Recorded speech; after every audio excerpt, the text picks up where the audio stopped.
Hi everybody, good morning to all. This is Nirmala Bist and you are most welcome to my channel Physics Tutorials Nirmala Bist. Yes, you are right. It has been changed from Nirmala Physics to Physics Tutorials Nirmala Bist. Okay? So my dear students, हमारा आज का topic है electrostatics of conductors. What is electrostatics of conductor? इस topic में हम one of the most important और interesting topic को पढ़ने जा रहे हैं. जल्दी से पहले इसको नोट कर लीजिए. क्या होता है कंडक्टर? देखिए, सब जानते हैं, एक ऐसा सब्सटेंस जिसमें इलेक्ट्रिसिटी या इलेक्ट्रिक करंट या इलेक्ट्रिक चार्ज इजीली फ्लो हो जाता है, उसे हम बोलते हैं कंडक्टर. इंसुलेटर क्या होता है? जिसमें कोई भी इलेक्ट्रिसिटी पास नहीं होती है या हल्की फुल्की होती है, मीन्स बहुत ना के बराबर हमारे करंट या इलेक्ट्रिसिटी पास होती है. ठीक है. इलेक्ट्रोस्टैटिक्स ऑफ कंडक्टर के अंदर हम इस टॉपिक में हम क्या पढ़ने जा रहे हैं कि जब जो कंडक्टर है हमारा, इस कंडक्टर के बाहर हम इसे हम एक एक्सटर्नल इलेक्ट्रिक फील्ड में रख दें. मतलब जब हमने इसके बाहर से एक इलेक्ट्रिक फील्ड अप्लाई कर दिया, electric field, external electric field, एक तरफ प्लस एक तरफ माइनस, या इधर को प्लस ले लो या यहाँ पे माइनस ले लो, ऐसा कर देंगे तो इस कंडक्टर में क्या चेंजेस आएंगे, क्या इफेक्ट होगा, कि कैसा इफेक्ट होगा इस पर, वो हमने यहाँ पर ऑब्जर्व करना है. ठीक है. ये एनसीईआरटी का भी एक टॉपिक है. हो सकता है इसके जो देखो, ये जो इलेक्ट्रोस्टैटिक कंडक्टर है, इसमें हम वन बाय वन कुछ इफेक्ट पढ़ेंगे कि पहला मैकेनिज्म, पहला वो क्या है, पहला टॉपिक क्या है, फिर सेकंड टॉपिक पढ़ेंगे, फिर थर्ड टॉपिक, ऐसे करते करते हमने 3-4 टॉपिक पढ़ने हैं. और देखिए, उन टॉपिक्स का अगर आपके पास क्वेश्चन में इलेक्ट्रोस्टैटिक्स ऑफ कंडक्टर आएगा, तब आपने जितने भी टॉपिक्स हैं इनको करना है. वो बोल सकता है explain the electrostatics of conductor. Conductor की इलेक्ट्रोस्टैटिक्स का वो वैद्युत स्थितिकी आपको बतानी है, हिंदी में है. ठीक है. इतने आपने टॉपिक इतने, लेकिन हो सकता है ये जो टॉपिक्स हैं ये अपने आप इंडिविजुअली भी बहुत इंपॉर्टेंट टॉपिक्स हैं, अलग से क्वेश्चन बन के भी आ सकता है. जैसे कि हमारा जो पहला टॉपिक है कि inside a conductor electric field is zero. किसी भी कंडक्टर के अंदर इलेक्ट्रिक फील्ड जीरो होता है, एक्सप्लेन कीजिए. आई बात समझ में? ऐसे जो हमारा सेकंड टॉपिक है, फिर तीसरा टॉपिक, ऐसे क्वेश्चन बन के आ सकता है. अपने इंडिविजुअल टॉपिक इंडिविजुअली भी, मतलब ये जो टॉपिक्स हैं बहुत इंपॉर्टेंट होंगे. ठीक है. तो सबसे पहले आप क्या करेंगे, पहला टॉपिक डालेंगे inside a conductor the electrostatic field, the electric field कह दीजिए, electrostatic field is zero. Inside a conductor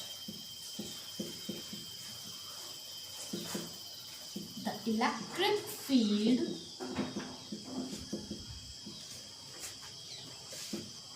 is zero. चलो इस बड़े टॉपिक को मिटा देते हैं. फिर हम देखिए, किसी भी कंडक्टर के अंदर इलेक्ट्रिक फील्ड जीरो होता है. ये क्वेश्चन आपको ऐसे भी बनकर आ सकता है कि अगर किसी कंडक्टर को हमने एक्सटर्नल इलेक्ट्रिक फील्ड में प्लेस्ड कर दिया, when a conductor is placed in an external electric field, what will happen, क्या होगा. तो देखिए क्या करना है. एक कंडक्टर जो होता है, जरूरी नहीं है उसमें पहले से ही चार्ज हो, जरूरी नहीं है. देखो, लोहा है, लोहे में हर समय चार्ज, देखो लोहे को आप कभी भी टच करते हैं, है ना, अपने लोहे को टच किया, आपको करंट लगेगा? नहीं लगेगा. लेकिन अगर उसको बाहर के हमने एक्सटर्नल इलेक्ट्रिक फील्ड में रख दिया, एक एक्सटर्नल इलेक्ट्रिक फील्ड में उसे प्लेस्ड कर दिया, तब हमको करंट लगता है. लेकिन अभी लकड़ी है, बड़ी हीट है ये, देखो अभी भी तो करंट नहीं लग रहा है, लेकिन इसके बाहर से हमने 2 प्लेट्स लगाई, positive negative, means external electric field में हमने इसको प्लेस कर दिया है, तब भी हमें करंट नहीं लगता है ना. ठीक है. तो देखो, ऐसे सब्सटेंस जिसमें हमें करंट लग जाए इलेक्ट्रिक फील्ड में रखने के बाद, वो हमारे कंडक्टर्स होते हैं. साफ सीधी बात है. देखिए क्या करना है. हमने क्या किया, मान लो ये हमारे पास एक कंडक्टर है. अब इसमें कंडक्टर की पहचान क्या होती है, चलो इसको पढ़ने से पहले थोड़ा बहुत हल्का फुल्का कंडक्टर के बारे में पढ़ते हैं. कंडक्टर क्या होता है? ऐसे सब्सटेंस होते हैं जिसमें इलेक्ट्रिसिटी इजीली फ्लो होती है. तो 10 बार बोल चुकी हूँ मैं, है ना. लेकिन अब वो इजीली फ्लो हो रही है, तो क्यों हो रही है? We know that electric current equal to the charge upon time. जब चार्ज फ्लो होने लगता है, अगर चार्ज रुका है तो इलेक्ट्रिक फील्ड जनरेट होता है ना, और अगर चार्ज फ्लो होने लगता है तो क्या प्रोड्यूस होती है? करंट प्रोड्यूस होती है. टाइम के साथ साथ चार्ज फ्लो हो रहा है तो करंट प्रोड्यूस होती है. और ये करंट वाले इफेक्ट जो है हम अभी सेकंड यूनिट या थर्ड यूनिट में पढ़ेंगे. सेकेंड यूनिट में पढ़ेंगे, यस, ठीक है। तो देखिए क्या करना है, जो हमारे पास हाँ, अभी चार्ज आता कहाँ से, वी नो दैट चार्ज कहाँ से आता है भाई, इलेक्ट्रॉन से आता है। जब कभी हमारे इलेक्ट्रॉन्स फ्रीली मूव होते हैं, जहां जिन सब्सटेंस में इलेक्ट्रॉन्स फ्री होते हैं मूव करने के लिए, ठीक है, जहां इलेक्ट्रॉन्स फ्री होते हैं मूव करने के लिए, वहीं क्या होती है, इलेक्ट्रिसिटी इजीली पास होती है। अब देखो चार्ज फ्लो हो रहा है या फ्री होकर मूवमेंट कर रहा है, मोशन कर रहा है, तो इसका मतलब क्या है, इलेक्ट्रॉन क्या चार्ज ही तो है, चार्ज ही तो फ्लो कर रहा है, इलेक्ट्रॉन मूव कर रहा है या चार्ज मूव कर रहा है, बात एक ही है। मीन्स चार्ज मूव करने पर हमारा करंट प्रोड्यूस होगी, किसमें, इसमें कंडक्टर में, और कंडक्टर्स में फ्री इलेक्ट्रॉन्स प्रेजेंट होते हैं, बट इंसुलेटर में प्रेजेंट नहीं होते हैं, बिल्कुल भी नहीं होता है। आगे बात समझ में, ठीक है। तो जैसे ही हम कंडक्टर को क्या करते हैं, एक एक्सटर्नल इलेक्ट्रिक फील्ड में रखते हैं, तो चार्ज क्या होता है, जो इलेक्ट्रॉन्स हैं, इलेक्ट्रॉन्स क्या होता है, भागने लगते हैं, इनके बीच में एक हलचल हो जाती है, एपेजेंटली क्या करते हैं, मूवमेंट करते हैं, रैंडम मोशन करते हैं। अब देखिए हमने एक इलेक्ट्रिक फील्ड लगाया बाहर से, एक्सटर्नल इलेक्ट्रिक फील्ड, एक प्लेट ले ली हमने, पॉजिटिव प्लेट है, दूसरी हमारी नेगेटिव प्लेट है, ठीक है।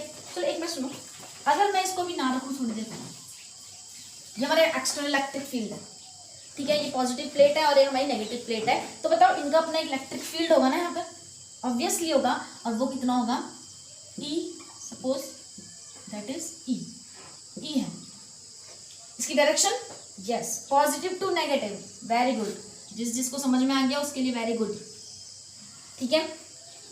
अब देखो, अब मैंने क्या किया, यहाँ पर जब तक कुछ नहीं था तब तक तो ऐसा था, अब मैं लेके आई एक इसको, एक कंडक्टर है, मान लो ये लकड़ी है, लेकिन मान लो लोहे का दूध का है, हमने यहाँ पर रख दिया, प्लेस कर दिया दोनों प्लेट्स के बीच में, तो ये रख दी मैंने प्लेट,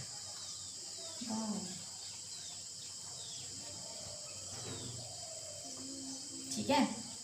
अब देखिए क्या था, ये कंडक्टर क्या है, शुरू में तो न्यूट्रल था, मानो पहले यहाँ पर था न्यूट्रल था, न्यूट्रल होने का मतलब इसमें जितने भी पॉजिटिव, देखो कंडक्टर में हमारे एटम्स तो सब में होता है, सबको पता है भाई, कंडक्टर हो चाहे वो इंसुलेटर, इसमें हमारे एटम्स है नहीं है, यस ऑफ कोर्स इसमें एटम्स है, और एटम किससे बनते हैं, इलेक्ट्रॉन से बनते हैं, प्रोटॉन से बनते हैं, यस हमें ये भी पता है ना, इसमें माइनस भी होता है, इसमें प्लस भी होता है, इसमें माइनस भी होता है, प्लस भी होता है, माइनस भी होता है, मतलब जब ये न्यूट्रल होगा कंडक्टर, जब कंडक्टर हमारा न्यूट्रल है, तो उस वक्त हमारा इलेक्ट्रॉन क्या है, अपनी जगह पर है, बंद है, चुपचाप बैठा, शांत होकर, बिल्कुल साइलेंट, ठीक है।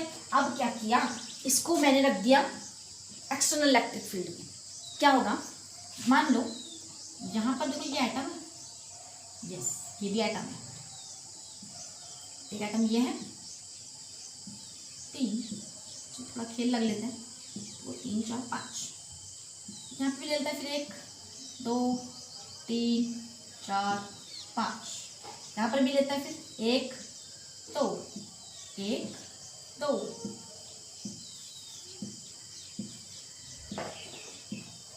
ठीक है। थोड़ी देर का है, थोड़ी देर का ड्रामा करना है बस, बाकी हटा देंगे। फिर इसमें प्लस भी है, इसमें माइनस भी है, प्लस माइनस प्लस, बहुत सारे प्लस माइनस है, ठीक है। ऐसे इसमें भी, इसमें भी, इसमें अभी इतने सारे मैं बनाऊंगी नहीं, आप समझ जाएंगे, ठीक है। अभी शुरू में तो ऐसा था, जब ये हमने इसको रखा यहाँ पर, जैसे ही हमने यहाँ पर रखा तो देखो ये पॉजिटिव है, एक्सटर्नल फील्ड हमारा ये पॉजिटिव और नेगेटिव प्लेट्स का है, ठीक है। तो ये पॉजिटिव है, तो जितना भी इन एटम्स में, इस एटम का पहली बात इसकी बात करते हैं, इस एटम के अंदर जितना भी नेगेटिव चार्ज है, नेगेटिव अट्रैक्ट होता है पॉजिटिव की तरफ, और रिपेल होता है पॉजिटिव से रिपेल होता है, तो इस एटम का जितना भी पॉजिटिव चार्ज है वो इस कोने में चले जाएगा, ये मान लो ऐसे चले गया, ठीक है। और इस एटम के अंदर जितना भी नेगेटिव चार्ज है, एक दूसरे के ऊपर बिल्कुल कोइंसाइड थे, बिल्कुल एक दूसरे में घुले मिले थे, वो सारे कहाँ गए नेगेटिव की, ये पॉजिटिव की तरफ को, ये दो मान लो, चलो मान लीजिए इस एटम में 2 प्रोटॉन थे, 2 इलेक्ट्रॉन होंगे, ठीक है। तो 2 प्रोटॉन इस प्लस ने यहाँ पे जो बीच में थे ना, यहाँ पे सारे प्लस इधर हो गए और सारे नेगेटिव इधर आ गए, हम 2 मान लेते हैं। ऐसे यहाँ पे नेगेटिव किनारे आ गए, सब देखो नेगेटिव, सारा नेगेटिव चार्ज कहाँ की ओर खिसक जाएगा, अट्रैक्ट हो जाएगा इस पॉजिटिव प्लेट की ओर। ऐसे ही इस एटम का देखो यहाँ पे प्लस दूर हो गया, ऐसे ही देखो यहाँ पे नेगेटिव यहाँ आ गया इस पॉजिटिव प्लेट की ओर। आप समझ रहे हैं मेरी बात को? आप देखो इस बीच वाले एटम में आप ऐसा भी बोल सकते हैं, क्या यहाँ पर जैसे ही पॉजिटिव आया तो इस एटम का जितना भी नेगेटिव था वो सब इस पॉजिटिव की ओर अट्रैक्ट हो गया, इस पॉजिटिव की ओर अट्रैक्ट हो गया बोलिए, या इस प्लेट की ओर अट्रैक्ट बोलिए, बात अभी एक ही है, ठीक है। ये positive positive positive negative positive positive.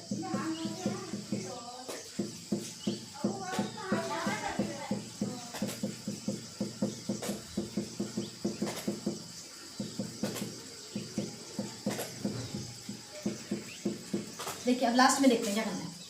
ये पॉजिटिव आ जाएगा इधर इस साइड में, क्योंकि देखो नेगेटिव प्लेट है, नेगेटिव प्लेट से सारा इस कंडक्टर के अंदर का जितना भी पॉजिटिव है वो सब नेगेटिव प्लेट की हो। प्लस प्लस प्लस, कुल मिला के हम ऐसा बोल सकते हैं इस नेगेटिव प्लेट ने इस कंडक्टर के अंदर के एटम्स में जो जितने भी पॉजिटिव थे उन सबको रिपेल करके देखो दूर कर दिया अपने से। जितने भी नेगेटिव थे इस नेगेटिव प्लेट ने सारे नेगेटिव्स को देखो दूर कर दिया। ये पॉजिटिव है इस साइड को, और पॉजिटिव को अट्रैक्ट कर लिया, या ये बोल दीजिए आप इस पॉजिटिव प्लेट ने यहाँ के नेगेटिव को अपनी ओर अट्रैक्ट कर लिया है और पॉजिटिव को रिपेल कर लिया, क्योंकि पॉजिटिव को रिपेल करता है और नेगेटिव को रिपेल करता है, but positive and negative attract करता है। ये तो आप सब जानते हैं है ना, आपको बताने की बिल्कुल जरूरत नहीं।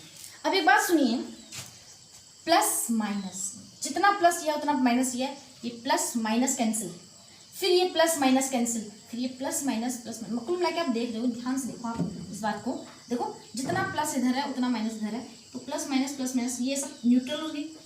ऐसे देखो ये प्लस से ये माइनस न्यूट्रल, इस प्लस से ये माइनस न्यूट्रल, ये भी न्यूट्रल हो गई। अरे वाह क्या जादू हो रहा है। फिर देखो प्लस माइनस न्यूट्रल, ये प्लस से न्यूट्रल, और देखो जो चिपके हैं बिल्कुल पास पास, आप ऐसे नहीं कह सकते ये न्यूट्रल हो गई, नहीं, जो उसके बिल्कुल कॉन्टैक्ट में है बिल्कुल, देखिए इससे ये न्यूट्रल हो गई। कुल मिला के जो हमारा ये कौन है, जो कंडक्टर है, इस कंडक्टर के अंदर क्या हो गया, प्लस माइनस बिल्कुल खत्म हो चुका है। हमारे पास एक कंडक्टर के इस साइड में एक कोने में जो पॉजिटिव प्लेट की ओर है, वहां पे क्या इंड्यूस हो गया, इंड्यूस हुआ है किसी और की वजह से, क्या होगा, इंड्यूस, इंस्पायर हुआ, इंस्पिरेशन लिया उसने, ठीक है। तो नेगेटिव याद है इंडक्शन, हमने कंडक्शन पढ़ा था और एक इंडक्शन पढ़ा, ठीक है। ये इसको डायरेक्ट कांटेक्ट तो नहीं कर रहा है ना, इसके सिर्फ एक नियर लाया गया, कौन, पॉजिटिव प्लेट को, ठीक है। तो नेगेटिव यहाँ पर तो एक नेगेटिव चार्ज इंड्यूस हो गया, और यहाँ पर कैसा चार्ज इंड्यूस हो गया, पॉजिटिव। कुल मिला के कंडक्टर के दो साइड में, दो कॉर्नर्स पे क्या प्रोड्यूस हो गया है, एक नेगेटिव चार्ज और एक पॉजिटिव चार्ज इंड्यूस्ड हो गया। ये इसे बोलेंगे इंड्यूस्ड चार्ज। आई बात समझ में। अब क्या होगा, कंडक्टर को देखो भैया, ध्यान से देखो कंडक्टर को, इसमें भी क्या होगा, एक इसके अंदर हमारा इलेक्ट्रिक फील्ड जनरेट होगा, नहीं होगा, ऑब्वियसली होगा। किसके अंदर, देखो बाहर का जो हमारा एक्सटर्नल फील्ड है उस वो तो है हमारी इंटेंसिटी है हमारी कितनी, ई। इसके अंदर ये चार्ज भी अपने आप में देखो एक प्लेट नहीं बन गया, दो प्लेट बन गई, देखो एक माइनस, इधर माइनस की, इधर प्लस की, है ना। तो यहाँ पर भी एक इलेक्ट्रिक फील्ड जनरेट हो गया, मान लेते हैं वो है इंटरनल, आई लिखते हैं ई आई, मतलब इनसाइड, ठीक। कंडक्टर के अंदर हमारा एक इलेक्ट्रिक फील्ड जनरेट हो गया, ई आई। डायरेक्शन जल्दी से बता देंगे आप लोग, कहाँ से कहाँ होगी, पॉजिटिव टू नेगेटिव। वही इलेक्ट्रिक फील्ड हमेशा पॉजिटिव से नेगेटिव की ओर होता है, तो हम ऐसा बोलेंगे पॉजिटिव तो यहाँ है, भाई, तो इसकी डायरेक्शन हमारी पॉजिटिव टू नेगेटिव, मतलब एक्सटर्नल फील्ड के अपोजिट, ये इधर को दोनों अपोज कर रहे हैं एक दूसरे को। आई बात समझ में नहीं आई, ठीक है। अब होता क्या बच्चों, देखो ये तो हमारा कहने का मतलब हो गया, एक समझाने का एक तरीका है आपको सिर्फ शॉर्ट समझाने के लिए, लेकिन एक्चुअली में बच्चों होता क्या, इसको देखो हम पेपर में, अब ध्यान से सुनिए मेरी बात को, पेपर में देखो एक गाड़ी चल रही है, एक्चुअल में अगर आप देख रहे हैं उसे थ्री डायमेंशन में देख रहे हैं, एक गाड़ी चल रही है, तो आप देखोगे किसी एक सेकंड में आपने देखा गाड़ी यहाँ पर है, एक सेकंड में आप देख रहे हो गाड़ी यहाँ पर, अगर एक्चुअल में देख रहे हो 2 सेकंड के बाद देखोगे वहीं पे थोड़ा रहेगी ना, मूविंग है वो, फिर चलेगी यहाँ पहुँचेगी, फिर चलिए 3 सेकंड के बाद यहाँ पहुँच गई, फिर हो सकता है 5-6 मिनट के बाद वो थोड़ा आगे पहुँचेगी, मतलब आपको मूविंग चलती हुई दिखाई देगी। लेकिन अगर जब आप कॉपी में कुछ बनाते हैं, कॉपी में जब आप कुछ पेस्ट करते हैं, कुछ बनाते हैं, तो देखो ऐसा लगता है गाड़ी चल रही है, सिर्फ वहाँ पे हमें लिखना पड़ता है भाई गाड़ी is moving, car is moving, truck is moving, बस हमने ऐसे कर सकते हैं, ऐसा तो नहीं है ना, बट हमें पता है कि ये यहाँ पे है, फिर थोड़े में यहाँ पहुँच जाएगी, फिर यहाँ पहुँच जाएगी। लेकिन हम क्या यहाँ पर हम ऐसा डिज़ाइन ड्रॉ कर सकते हैं कि ये चल सके, आपको दिख जाए चलते हुए, पेपर में तो नहीं देख सकते ना, तो ऐसे ही कुछ देखिए, ये मैंने आपको सिर्फ समझाया है, क्योंकि पेपर में आप दिखा नहीं सकते कि ऐसे ऐसे चार्ज चल रहा है, ऐसे ऐसे चार्ज नहीं चल रहा है, मूविंग करते नहीं दिखा सकते, बस ये तरीका है आपको समझने का। मैं आपको एक बार बता देती हूँ, अब बताती हूँ भाई मूविंग होता क्या, ये सब आता कैसे है, ठीक है। आएगा लास्ट में यही वो एक ये शॉर्ट तरीका था, वो थोड़ा एक डीपली आपको समझना है, उसे एक्सप्लेन करना है, उसका जो कंसेप्ट तक घुसना है पहले।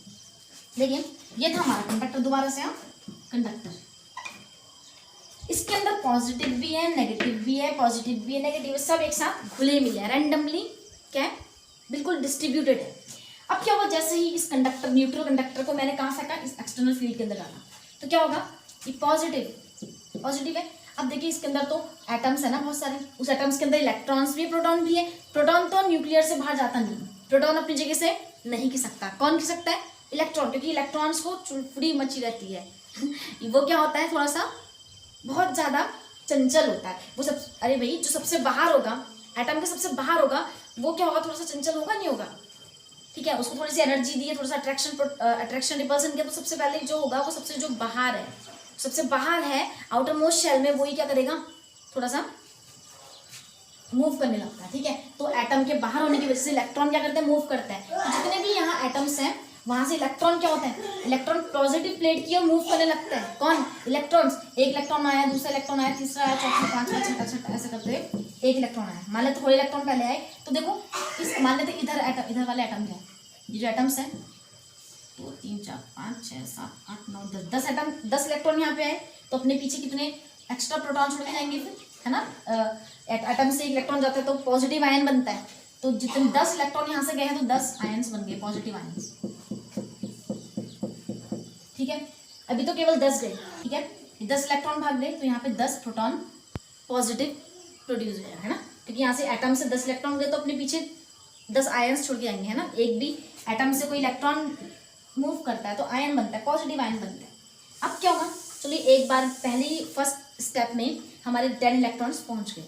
थोड़ा सा जो इंटीरियर इलेक्ट्रिक फील्ड की बात करें ना, थोड़ा सा इंटीरियर इलेक्ट्रिक फील्ड बढ़ेगा, ये वाला जो ये कंडक्टर के अंदर जो इलेक्ट्रिक फील्ड जनरेट हुआ है, जो मैंने आपको बताया था, ठीक है, इसकी वैल्यू बढ़ेगी और डायरेक्शन कहाँ से कहाँ को, पॉजिटिव टू नेगेटिव होगी, है ना। इस यहाँ से यहाँ, यहाँ से यहाँ, भाई ये 10 इलेक्ट्रॉन होना चाहिए केवल, फिर दोबारा से ये पॉजिटिव, तो ये तो बहुत खतरनाक है भाई, इट इज़ वेरी स्ट्रॉन्ग, ये बहुत इफेक्टिव है। तो क्या होगा, थोड़े से इलेक्ट्रॉन यहाँ से, फिर यहाँ पे और भी तो एटम्स है, केवल एक बाहर ये वाला एटम थोड़ा था केवल, है ना, तो इस एटम्स के इलेक्ट्रॉन फिर भागेंगे, यहाँ को भागेंगे, यहाँ से भागेंगे, यहाँ को भागेंगे, यहाँ से भागेंगे, minus minus minus minus minus. लेकिन सबसे पहले अगर 10 इलेक्ट्रॉन्स भागे हैं तो दूसरी बार 10 से थोड़ा सा कम, 9 जाएंगे या 8 जाएंगे, 7 जाएंगे, 6 कम जाएंगे। अब क्यों जाएंगे, क्योंकि देखो ये जो इलेक्ट्रॉन्स यहाँ से यहाँ आ रहे हैं दूसरे एटम से, जो सेकंड स्टेप में जो इलेक्ट्रॉन्स हमारे मूव कर रहे हैं, है ना, उस पर माइनस चार्ज है, और ऑलरेडी जो पहले 10 माइनस है, वो पहले के 10 माइनस आने वाले जो इलेक्ट्रॉन्स हैं उनको क्या करेंगे, अपोज करना शुरू करेंगे। तो इसलिए 10 तो आएंगे नहीं, कितने आएंगे, हो सकता है 8 आ जाए, 1 2 3 4 5 6 7 8, 10 से कम आएंगे, ठीक है। और यहाँ पे फिर से पॉजिटिव 10 8, अगर 8 आए हैं तो यहाँ पे 8 प्रोटॉन, 8 पॉजिटिव आयन्स प्रोड्यूस होंगे, ठीक है। तो ई की वैल्यू थोड़ी सी और बढ़ेगी, पहले शुरू में इतनी बड़ी, फिर पहले थोड़ी सी बढ़ी, फिर थोड़ी और बढ़ जाएगी। देखो ये सबसे ई की वैल्यू सबसे बहुत ज़्यादा है यहाँ, अभी ई स्मॉल ई आई की वैल्यू, जो इंटरनल कंडक्टर के अंदर जो इलेक्ट्रिक फील्ड है ई आई, इसकी वैल्यू कैपिटल ई से छोटी है, ई से छोटी है, एक्सटर्नल से छोटी है, इनसाइड में। आई बात समझ में। फिर तीसरे स्टेप की बात करते हैं, फिर इलेक्ट्रॉन्स आएंगे, तो क्या होगा, फिर से पोजीशन, भैया अब तो इतना सारा माइनस चार्ज है और इतना सारा पॉजिटिव चार्ज, उसने क्या इलेक्ट्रॉन को भागने देगा, पॉजिटिव नेगेटिव को अट्रैक्ट करता है, ठीक है। तो जो इलेक्ट्रॉन यहाँ आ रहे थे ना, उसको ये भी खींचेगा और दूसरा ये रिपल करेगा ना, ठीक है। तो थोड़े कम आएंगे क्योंकि ये पावरफुल है, इसका इफेक्ट थोड़ा अच्छा है। तो यहाँ से हमारे हो सकता है पहले 8 गए, पहले 10 फिर 8, थर्ड स्टेप में मान लेते 5 चले गए, ठीक है। और एक टाइम बच्चों ऐसा आएगा, जितने इलेक्ट्रॉन जाएंगे उतने प्रोटॉन आएंगे। एक टाइम हमारा ऐसा आएगा कि स्टेज ऐसी आएगी, एक सैचुरेशन पॉइंट बोल सकते हो आप, स्टेज ऐसी आएगी, देखो मैंने बोला जैसे जैसे इलेक्ट्रॉन यहाँ मूव करेंगे, यहाँ से यहाँ मूव करेंगे, वैसे हमारा ई आई की वैल्यू बढ़ेगी, फिर तीसरे स्टेप में फिर ऐसे करते करते बढ़ेगी। और एक टाइम ऐसे आएगा जब ये ई की वैल्यू, स्मॉल ई आई और ई की वैल्यू इक्वल हो जाएगी, किसकी, इस internal electric field, inside the electric field, किसके, कंडक्टर के अंदर का जो इलेक्ट्रिक फील्ड ई आई है, उसकी वैल्यू जब कैपिटल ई के इक्वल हो जाएगी, कैपिटल ई हमारा घटते घटते इतना हो जाएगा, बात ये बोल लो, बात एक ही है, ठीक है। इन दोनों की वैल्यू जब इक्वल हो जाएगी, तब हमारा जो फ्लो ऑफ चार्ज है, जो सीज जो चार्ज हमारे सीज हो रहे हैं यहाँ से, माइनस जो यहाँ से फ्लो कर रहा है वो क्या सीज का हो जाएगा, रुक जाएगा, चार्ज का फ्लो रुक जाएगा। आई बात समझ में? सुनो एक बार और सुन लीजिए। चलो जब देखो पहले स्टेप में 10 इलेक्ट्रॉन आए, यहाँ पे 10 प्रोटॉन प्रोड्यूस हुए, तो ई आई की वैल्यू थोड़ी सी, मतलब कंडक्टर के अंदर एक इलेक्ट्रिक फील्ड जनरेट होने लग गया। ठीक है, तो पहले स्टेप में देखो, ऐसे देख लो, समझने की बात है। स्टेप फर्स्ट में क्या हुआ, फिर स्टेप फर्स्ट में क्या हुआ, 10 इलेक्ट्रॉन आए तो 10 आयंस प्रोड्यूस हुए, पॉजिटिव आयन प्रोड्यूस हुए। तो अब इस पूरे में नेट रिजल्टेंट इलेक्ट्रिक फील्ड कितना होगा, कैपिटल ई बड़ा वाला है ना, एक्सटर्नल में से इसके अंदर जो ई आई प्रोड्यूस हुआ है थोड़ा सा, वो इतना जनरेट होगा। याद रखना यहाँ पर ई की वैल्यू, एक्सटर्नल की वैल्यू इनसाइड से बहुत ज़्यादा है। ठीक है, सेकंड स्टेप की बात कर लेते हैं। जब फिर से 8 इलेक्ट्रॉन आए तो थोड़ी सी ई की वैल्यू थोड़ी बड़ी, फिर ई रिजल्टेंट वही होगा अभी, ई माइनस आई, बट अभी भी ई की वैल्यू ई आई से छोटी है। तो ऐसे करते करते करते करते इनसाइड इंटीरियर जो हमारा इलेक्ट्रिक फील्ड है उसकी वैल्यू इतनी बढ़ जाएगी कि क्या हो जाएगा, E इक्वल टू ई आई, जब दोनों की वैल्यू सेम हो जाएगी। तो लास्ट स्टेप की बात करें कि जब, तो देखो रिजल्टेंट देखे ना, resultant electric field E R कहते थे। चलो रिजल्टेंट इलेक्ट्रिक फील्ड कब, जब हमारा दोनों एक्सटर्नल इलेक्ट्रिक फील्ड और इंटीरियर इलेक्ट्रिक फील्ड की वैल्यू जब क्या है हमारी इक्वल है, तो उस वक्त हम जब रिजल्टेंट देखेंगे तो ई माइनस ई आई कितना होगा, देखो दोनों सेम है, ई माइनस ई आई की जगह ई लिख सकते हैं, तो दोनों जीरो, यस दोनों के दोनों कितने हो गए, रिजल्टेंट कितना आएगा, जीरो। इसका मतलब कंडक्टर के अंदर जब हम उसे कहाँ रखते हैं, एक्सटर्नल इलेक्ट्रिक फील्ड में रखते हैं, क्योंकि भाई इलेक्ट्रॉन्स को तो बहुत ज़्यादा क्या है, कंडक्टर के अंदर खासकर इलेक्ट्रॉन्स बहुत तेजी से मूव करता है कंडक्टर्स में, इसीलिए क्या होता है भाई, ये कंडीशन आई तो बहुत जरूरी, ये तो जरूरी है, एसेंशियल कंडीशन होती है ना। तो इसका मतलब है एक्सटर्नल इलेक्ट्रिक फील्ड में जब कंडक्टर को रखा जाता है तो उसके अंदर जो हमारा इनसाइड कंडक्टर के अंदर का जो इलेक्ट्रिक फील्ड होता है वो कितना होता है, जीरो होता है। ये रिजल्टेंट, उस कंडक्टर के अंदर रिजल्टेंट इलेक्ट्रिक फील्ड कितना होता है, जीरो होता है। ठीक है, ये मैकेनिज्म आपको समझ में आई? ठीक है, तो जल्दी से जरा एक पहले ये नोट करना और डायग्राम बना लो, और बाकी जो है वो बुक से पढ़िएगा, उसमें आपको लैंग्वेज बहुत अच्छे से समझ में आएगी। जल्दी से कीजिए, फिर सेकंड टॉपिक करते हैं इसका, सेकंड वो करते हैं इसका सेकंड केस। इसे नोट कर लिया आपने, तो जल्दी से देखो हम सेकंड टॉपिक लिखा रहे हैं यहाँ पर। ठीक है, जल्दी से इलेक्ट्रोस्टैटिक ऑफ कंडक्टर्स का सेकंड केस देखो। ठीक है, सेकंड केस है इसका, इंडिविजुअली भी इंपॉर्टेंट है क्योंकि वो आपसे बोल सकता है कि प्रूव कीजिए, prove that at the surface of a charged conductor electric field must be perpendicular to the surface at every point। समझ में आया? पढ़ लो इसको भाई। I speak too rapidly, जल्दी से लिखिए इसे, देखो समझ लो।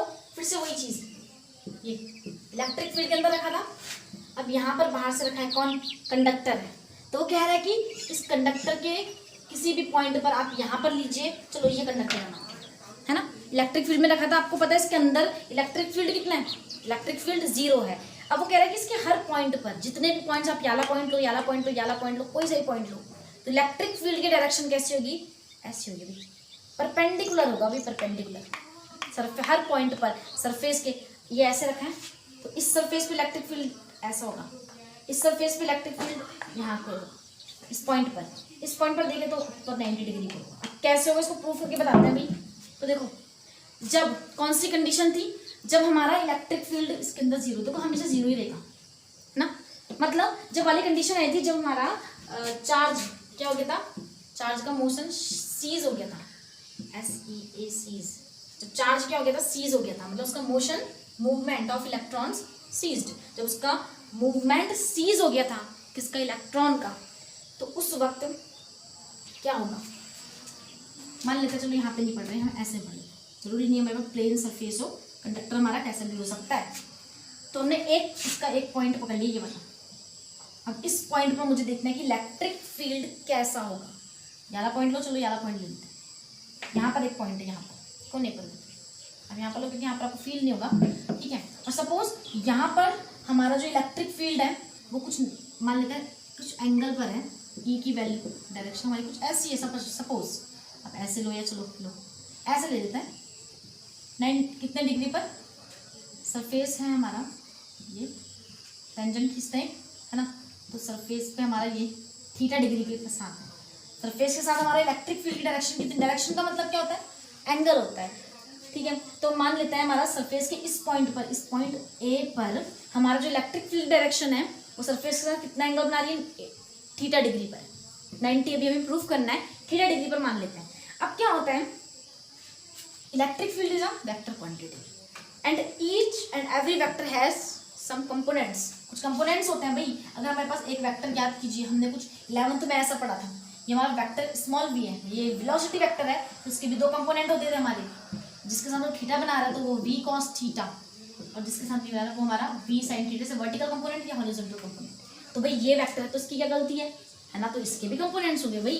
तो देखो तो जो ये वाला कंपोनेंट है, इसको ये टेंजेंट है, सरफेस के साथ टेंजेंट है, और ये होगा हमारा e cos थीटा, ये वाला होगा हमारा e sin theta.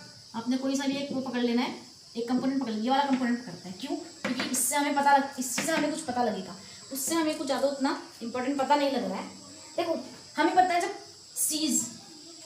Charge seize हो गया था, जब चार्ज का मूवमेंट सीज हो गया था, जब चार्ज का मूवमेंट सीज हो गया था, तब जो e cos थीटा है ये 0 हो जाएगा। क्यों होगा, सुनो मेरी बात, क्यों होगा भाई, क्वेश्चन घुमाइए अपने दिमाग में, क्यों होगा भाई। देखो थोड़ी देर भूल जाओ, जस्ट फॉरगेट इट, इसको भूल जाइए, थोड़ी देर सोचिए। जब हमने इलेक्ट्रिक लाइन ऑफ फोर्स की बात करते थे, तो इलेक्ट्रिक लाइंस ऑफ फोर्स में हम ऐसा पढ़ते थे कुछ कि उसकी डेफिनेशन में हमने ऐसे किया था, एक ऐसा ओपन कर्व है, electric lines of force are the curve, एक ऐसा कर्व है जहां वेर कोई भी एक फ्री चार्ज, कोई भी चार्ज मूव करता हो, फ्रीली मूव करता हो। और देखो लाइंस किसको डिनोट करती है, इलेक्ट्रिक फील्ड को तो डिनोट करती है, कौन, lines, electric lines of force हमारी इलेक्ट्रिक फील्ड को डिनोट करती है। जब हमारे पास चार्ज फ्लो ही नहीं करेगा तो उसका मतलब वहां पे लाइंस नहीं होंगी।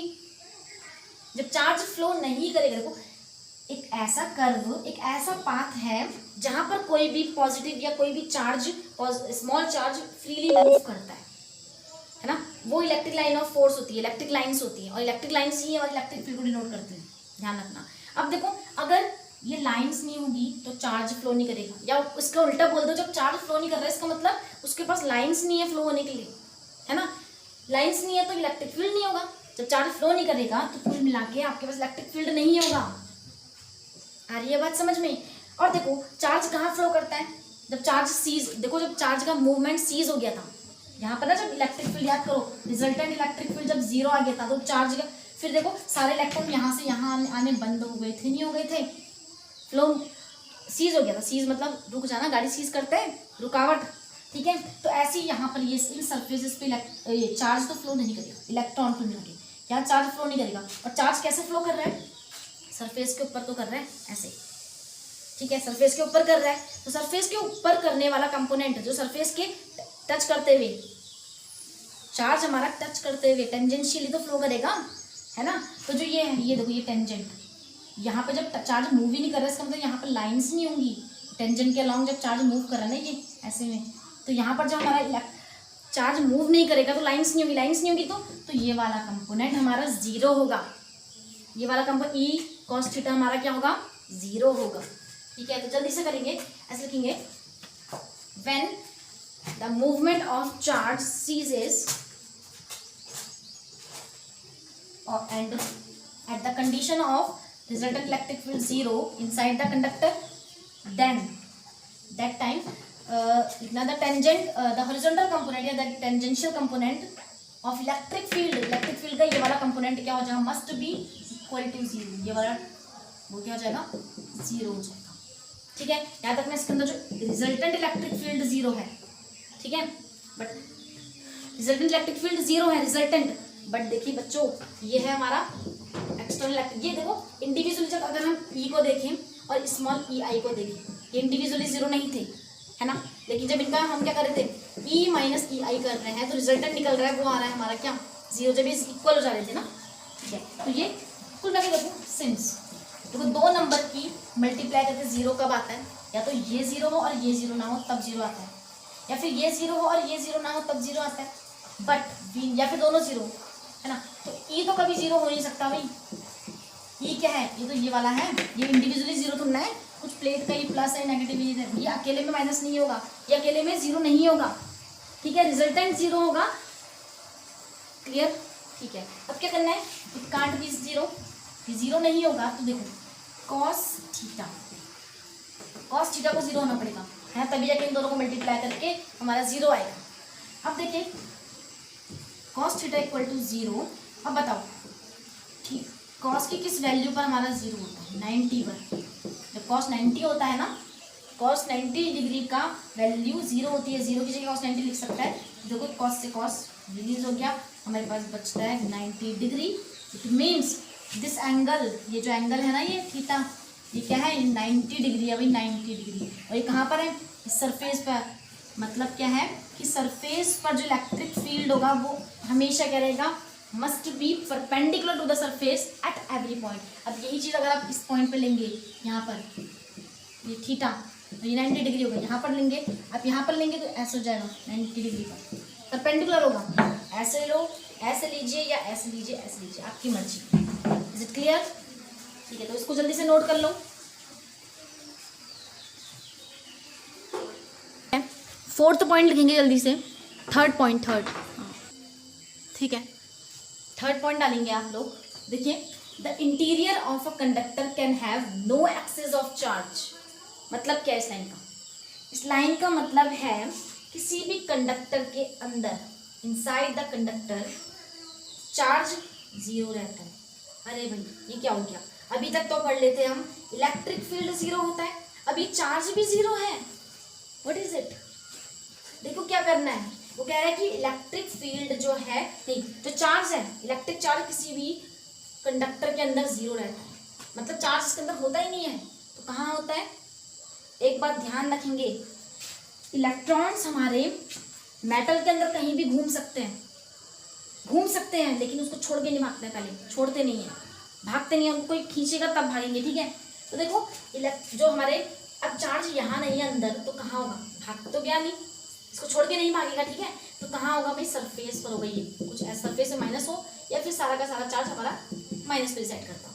आई बात समझ में। अब ये क्यों हुआ भाई ऐसा, ये क्यों हमारा जीरो आ रहा है, यही तो बोलना चाह रहा है। द इंटीरियर ऑफ कंडक्टर, किसी कंडक्टर के अंदर can have no excess of charge, अंदर कोई चार्ज नहीं होगा, बिल्कुल नहीं होगा। अब क्यों नहीं होगा, देखो ये Q equal to zero prove करना है, बट वी हैव इसके अंदर जो रिजल्टेंट इलेक्ट्रिक फील्ड है E R equal to zero है, ठीक है। हमें पता है किसी भी कंडक्टर के अंदर इलेक्ट्रिक फील्ड जीरो होता है, जीरो होता है, ठीक है। इलेक्ट्रिक फील्ड जीरो होता है अंदर, कहाँ, रिजल्टेंट, तो ई आर इक्वल टू है zero. And we know that flux, electric flux की बात करें जरा, according to definition electric flux phi कितना था भाई, फ्लक्स फाई इक्वल टू होता है हमारा E D S cos theta. What ever भी द थीटा, थीटा से मतलब नहीं है, थीटा से मतलब नहीं है भाई। यहाँ पर तो भाई ये रिजल्टेंट इलेक्ट्रिक फील्ड क्या है, ये जीरो है, तो देखो जीरो की मल्टीप्लाई किसी से भी कर दो आप, 1000 से कर दो, 1000 से कर दो, आपकी नहीं चलने वाली, तो भाई फाई कितना होगा, जीरो। इसका मतलब है इलेक्ट्रिक फ्लक्स कितना होगा, जीरो। मतलब इसमें से कोई भी नॉर्मली कोई भी electric line of force pass नहीं हो रही है, ठीक है। आप ऐसा कह सकते हो इलेक्ट्रिक फ्लक्स का मतलब क्या है, the number of electric lines of force. चलो छोड़ो लाइंस ऑफ फोर्स को भी भूल जाओ, ठीक है। तो फाई तो है जीरो। अब जब फाई जीरो है, अकॉर्डिंग टू गॉस थ्योरम, बहुत दिन से पढ़ रहे थे आप, बहुत दिन पहले पढ़ लिया, चैप्टर फर्स्ट में पढ़ा है आपने, गॉस थ्योरम पढ़ी है भाई, अकॉर्डिंग टू गॉस थ्योरम, ये मैंने आपको पढ़ाई है। जल्दी से बिगनर्स जो है हमारे चैप्टर फर्स्ट खोलेंगे, ठीक है, प्लेलिस्ट है पहली वाली, उसमें चैप्टर फर्स्ट की हमने अलग से प्लेलिस्ट बनाई है, चैप्टर 2 की नई प्लेलिस्ट है हमारी, ठीक है। पूरे चैनल में जाइए, वहाँ पर आपको मिल जाएगा ऑप्शन ऊपर से वीडियोस, वॉच लिस्ट और प्ले लिस्ट, ठीक है, एंड चैनल करके कुछ होगा, वहाँ पे देखिएगा, आपको आराम से मिल जाएगा, बहुत अच्छे से फाइंड कर सकते हैं। According to Gauss theorem, Gauss theorem क्या कहती है, गॉस थ्योरम कहती है भाई किसी भी क्लोज्ड सरफेस के अंदर अगर चार्ज क्यू हो, बाई चांस हमने जीरो प्रूव करना है ना, ठीक है। तो अगर ऐसा होता है ना, अगर इसके अंदर बाई चांस चार्ज क्यू है, अब इसकी वैल्यू जीरो लेके आनी है, अगर चार्ज क्यू है तो इससे पास होने वाला इलेक्ट्रिक फ्लक्स कितना होता है, क्यू अपॉन 1/एप्सिलॉन naught, Q upon epsilon naught इतना होता है, ठीक है। And from this equation first डाल दो, कुछ भी डाल दो, व्हाटएवर, इक्वेशन फर्स्ट डाल दोगे आप यहाँ पर जीरो करेंगे क्यू अपॉन एप्सिलॉन नॉट। देखो इसको आप यहाँ भेजिए, इनफिनिट तो होगा नहीं ना, इसको यहाँ भेजेंगे तो कितना होगा, ये इसके साथ जीरो के जीरो, ठीक है। तो क्यू की वैल्यू देखो एप्सिलॉन नॉट इंटू जीरो कितना आएगा, जीरो आएगा। एंड हैंस प्रूव्ड, ये प्रूफ हो चुका है कि इस चार्ज कंडक्टर के अंदर इलेक्ट्रिक चार्ज क्या रहेगा, जीरो रहेगा। चार्ज कंडक्टर बोल रही मैं, चार्ज इस कंडक्टर के अंदर interior, the interior of a conductor can have no excess of charge. अब देखो चार्ज अंदर नहीं है, इसका मतलब कहाँ पर होगा, ये सरफेस के ऊपर होगा। आई बात समझ में, ठीक है। तो इसको नोट करना चाहते हो नोट कर लीजिए, बाकी आपको समझना ही बहुत काफी है मतलब, ठीक है। फोर्थ पॉइंट बता देंगे आप लोग। देखो electrostatic potential must be constant throughout the volume of the conductor. इस लाइन के समझ लीजिए पहले इसको क्या बोलना चाह रहे हैं। कह रहा है कि इलेक्ट्रोस्टैटिक पोटेंशियल या इलेक्ट्रिक पोटेंशियल बोलिए, किसी भी कंडक्टर के अंदर सभी जगह पर थ्रू आउट द वॉल्यूम, इसके पूरे सभी वॉल्यूम में, पूरे वॉल्यूम में कह रहा है कि इलेक्ट्रोस्टैटिक पोटेंशियल ये V की वैल्यू हर जगह पर कांस्टेंट रहे। कांस्टेंट बोले तो अगर यहाँ पर 2 है तो यहाँ पर भी 2, यहाँ पर भी 2, यहाँ पर भी, हर जगह पर क्या रहेगा, कांस्टेंट रहेगा। अब कांस्टेंट रहेगा तो वही इसको प्रूफ करके दिखाते हैं, ठीक है। कहने का मतलब देखो आप V इक्वल टू कॉन्स्टेंट कहिए या फिर आप डेल्टा V मतलब डिफरेंस को जीरो कहिए, बात है पता है ना। जब ये डेल्टा V किसको डिनोट कर रहा है, ये डिनोट डेल्टा V का मतलब है difference in difference, potential difference, ठीक है। चेंज डिफरेंस बोलिए या चेंज बोलिए, पोटेंशियल में चेंज जीरो होगा तो किसी में चेंज जीरो तब होता है जब वो कांस्टेंट हो। देखो एक बच्चा है उसकी हाइट इतनी है, चलो कुछ भी मान लेते हैं 5 इंच, ठीक है। 5 फीट है उसकी हाइट 2000 में, ठीक है। 2001 में आए तो उसकी तब भी 5 है, फिर 2002 में आता है तब भी उसकी 5 है। मतलब क्या इसका कोई चेंज हो रहा है, यहाँ पे 5 थी 5 हर जगह पर तीनों ईयर्स में क्या हो रहा है, 5 फीट है। आज ये बात समझ में, इसका मतलब हम ऐसा बोल सकते हैं ना कि ये कांस्टेंट है। और तो चेंज देखें 5 - 5 0, 5 - 5 इसको हम डेल्टा V कह सकते हैं 0। इसका मतलब V इक्वल टू 5 पे कांस्टेंट हो गया, मतलब लेंथ जो इसकी हाइट है वो कांस्टेंट है 5 मीटर पे, 5 फीट पे, ठीक है। अब देखिए क्या करना है, वी नो दैट इसके अंदर इलेक्ट्रिक फील्ड 0 है, ये आपको पता है। Inside the conductor the electric field remain 0, ये 0 होता है। अब देखो एक बात बताइए, अब ये 0 था तो चार्ज भी तो 0 था इसके अंदर चार्ज भी 0 है, yes. And we know that जब कोई चार्ज, ध्यान से देखो, अगर सोर्स चार्ज होता है जहाँ पर तो वहाँ पर एक इलेक्ट्रिक फील्ड होता है। और पोटेंशियल क्या होता है भाई, इलेक्ट्रिक फील्ड के बाहर से किसी पॉजिटिव टेक्स्ट चार्ज को हमें उठा के यहाँ पटकना है, इसके अंदर यहाँ पर पटकना है भाई, कहाँ तक लाना है, यहाँ पर लेके आना है। जब इलेक्ट्रिक फील्ड होगा तभी हम इनफाइनाइट वाला कंसीडर करेंगे, इलेक्ट्रिक फील्ड के अंदर हम किसी चार्ज को लेकर आएंगे, ठीक है। या फिर आप चलो इलेक्ट्रिक फील्ड को भूल जाओ, यहाँ पर 2 पॉइंट्स हैं। इलेक्ट्रिक पोटेंशियल डिफरेंस वाला वो पढ़िए, ये VA - VB कुछ पढ़ा होगा आपने, VA - VB equal to W/Q naught, कुछ ऐसा पढ़ा था। देखिए इसको पहले करो आप, जल्दी से टॉपिक उतारो। अब देखो जब कोई सोर्स चार्ज है उसके इलेक्ट्रिक फील्ड के अंदर 2 पॉइंट्स है A एंड B, और A से B तक हमने क्या करना है, एक पॉजिटिव टेस्ट चार्ज को मूव कराना है। तब देखो इन दोनों के बीच मूव कराने के लिए कुछ ऐसा रिलेशन बनता है। मान लेते हैं A से B तक ले आने में किया गया वर्क डन W है, तो WAB इतना होगा। तो फाइनल पॉइंट है B, तो यहाँ का पोटेंशियल मान लेते हैं VB है, यहाँ पर पोटेंशियल है VA यहाँ पर है, यहाँ पे VB है, तो VB - VA करते थे, VB - VA और WAB/Q नॉट। ये हमने डेरिवेशन करा है इसका ना, डेफिनेशन पढ़ी है इसकी हमने इलेक्ट्रिक पोटेंशियल डिफरेंस की पढ़ी है, पोटेंशियल की भी पढ़ी है, पोटेंशियल डिफरेंस की भी पढ़ी है। बिगनर्स जो है हमारे वो पहले के लेक्चर्स देख के आओ जल्दी से।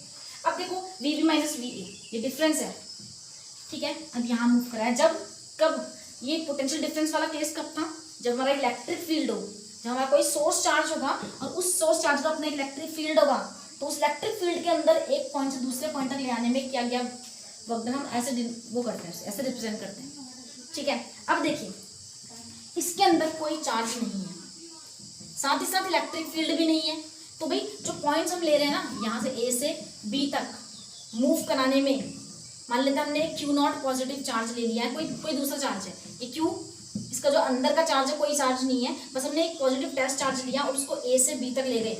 मान लेते हैं वर्क डन कितना है, WAB। अब जरा देखते हैं यहाँ पे क्या करना है, ठीक है। तो देखो जब इलेक्ट्रिक फील्ड ही नहीं होगा तो वर्क डन क्यों होगा, है ना।